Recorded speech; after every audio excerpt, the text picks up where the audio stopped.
입시덕 후! 주제 추천 항상 고맙다. 평소에 학교 생활하면서 진짜 궁금했던 주제나 입시덕후가 다뤄줬으면 하는 게 있었다면 댓글이나 인스타 DM으로 보내주세요. 제가 빅데이터와 팩트로 무장해 알려드립니다.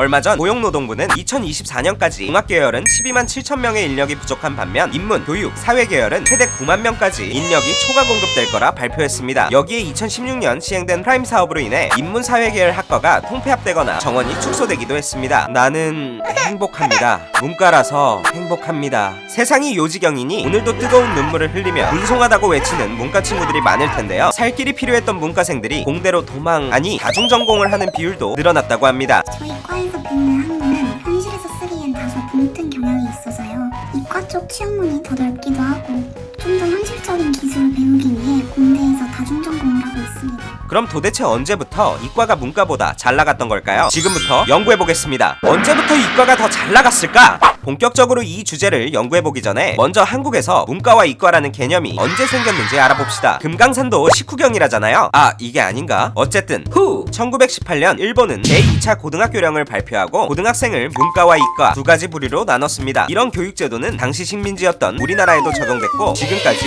이어져 왔죠. 이렇게 문과 이과를 나누는 국가는 한국과 일본을 포함해 세계에 몇 군데 없는데요. 그렇다면 이 희귀한 제도를 가진 한국에서 과거부터 오늘날까지 쭉 이과가 잘 나가왔을까요? 사실 아닙니다. 통과제리 마냥 엎치락 뒤치락 했던 문과와 이과의 역사를 저 입시덕후가 정리해드리겠습니다.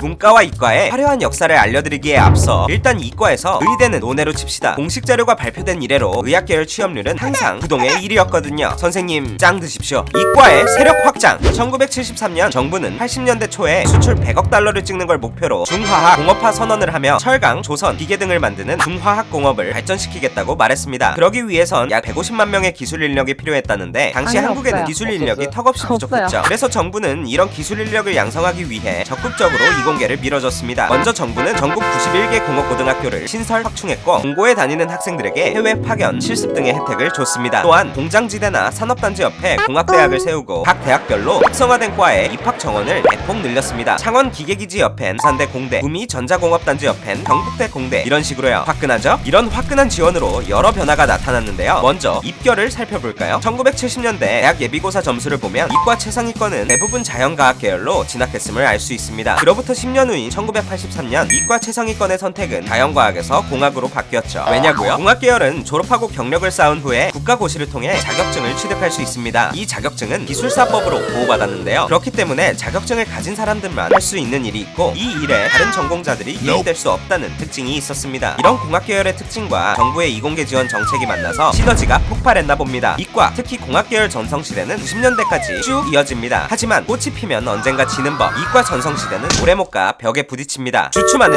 이과. 90년대 말 여러 사건이 터지며 이공계 기피 현상이 시작됐습니다. 먼저 1995년 인정기술사 제도가 도입됐습니다. 아까 기술사 어쩌고 말하지 않았냐고요? 더 들어봐요. 인정기술사 제도는 자격증이 없는 사람도 일정 기간 이상 경력을 쌓으면 기술사로 인정해주는 제도였습니다. 기술사 자격증의 메리트가 예전보다 없어지게 된 거죠. 설상가상으로 1997년 한국에 IMF 사태가 터졌습니다. 각종 대기업의 부도가 났고 엄청나게 많은 사람들이 일자리를 잃었죠. 다들 해고되는 판에 문과이과가 무슨 소용이 있겠냐만 그 중에서도 더욱 큰 타격을 받은 건 대부분의 직원이 이과로 이루어져 있는 연구개발 분야였다고 합니다. 기업에 돈이 없으니까 신제품을 만드는 건 사치였을 테고 가장 먼저 연구개발 인력을 줄인 거죠. 그 대신 내가 사장님이 될 수 있는 분야 혹은 쉽게 해고당하지 않는 분야의 인기가 높아졌습니다. 이러한 현상은 입결에서도 나타났는데요. IMF 사태가 발생하기 전인 1995학년도 자연계 입결을 보면 서울대 의예를 제외하곤 공학계열이 우세합니다. 하지만 IMF 후인 2000학년도 자연계 입결을 보면 1위부터 6위까지 몽땅 의예인 걸 알 수 있습니다. 의사는 쉽게 잘리지 않으니까요. 이런 이공계 기피 현상은 수능 선택자와 취업률에도 영향을 끼쳤는데요. 먼저 수능에서 이과를 선택한 학생의 비율은 1998학년도 이후 계속 감소했고 2002학년도 수능 땐 역대 최저치인 26.9%를 찍었습니다. 지금과는 반대로 1998년부터 2001년까지는 잠깐이었지만 인문사회계의 취업률이 이공계보다 높기도 했고요. 그런데 어떻게 해서 이과가 다시 잘 나가게 된 걸까요? 서러운 문과. IMF 사태가 수습된 지 얼마나 됐다고 엄청난 사건이 또 터졌습니다. 2008년 글로벌 금융위기가 발생해 우리나라 경제가 박살이 난 건데요. 이때 닥친 불황 때문에 IMF 때 가게를 차린 사람들이 줄줄이 폐업하고 자영업자들이 몰락하고 말았죠. 이런 현상과 더불어 대학 구조조정도 일어났습니다. 출생 인구가 점점 줄어들자 정부는 대학에 입학하는 사람이 줄어들 것에 대비해 1998년부터 꾸준히 대학 구조조정을 해왔습니다. 있습니다. 2011년에는 이런 대학 구조 조정의 일환으로 정부 재정 지원 제한 대학이라는 정책이 생겼는데요. 취업률 등 정확한 수치를 통해 대학을 평가하고 하위 15%의 대학에겐 페널티를 주는 정책이었죠. 한마디로 부실대학을 가려내는 정책이었습니다. 이에 따라 대학은 취업률 같은 정량적 평가에서 유리한 의예, 공학계열 정원을 늘리기 시작했습니다. 왜 유리했냐고요? 금융위기 이후로 산업 육성을 위해 여러 정책들이 실시됐는데 특히 이공계 분야와 연관된 산업들이 많았고 그에 따라 기업에서 이공계 인력의 수요가 다시 늘어났기 때문이죠. 또 2016년엔 프라임 사업이 시작됐습니다. 프라임 사업의 목표는 4차 산업혁명 시대에 수요에 맞춘 인재를 육성하는 것이었는데요. 프라임 사업에 선정돼서 정부의 지원금을 받기 위해서는 적게는 대학 인원의 10%에서 많게는 30%까지 조정을 해야 했습니다. 대부분 4차 산업혁명과 어울리는 과의 인원은 늘리고 그 외과는 줄이는 방식이 많이 사용됐죠. 이에 따라 공학계열 인원은 늘어났고 인문사회계열 인원은 줄어들었으며 전혀 상관없는 두 과가 통폐합되는 학교도 있었다죠. 복학했더니 과가 없어진 웃지 못할 상황이 벌어진 학생들도 많았고요. 이런 사회적 배경 속에서 다시 이과가 문과보다 잘 나가기 시작한 거죠.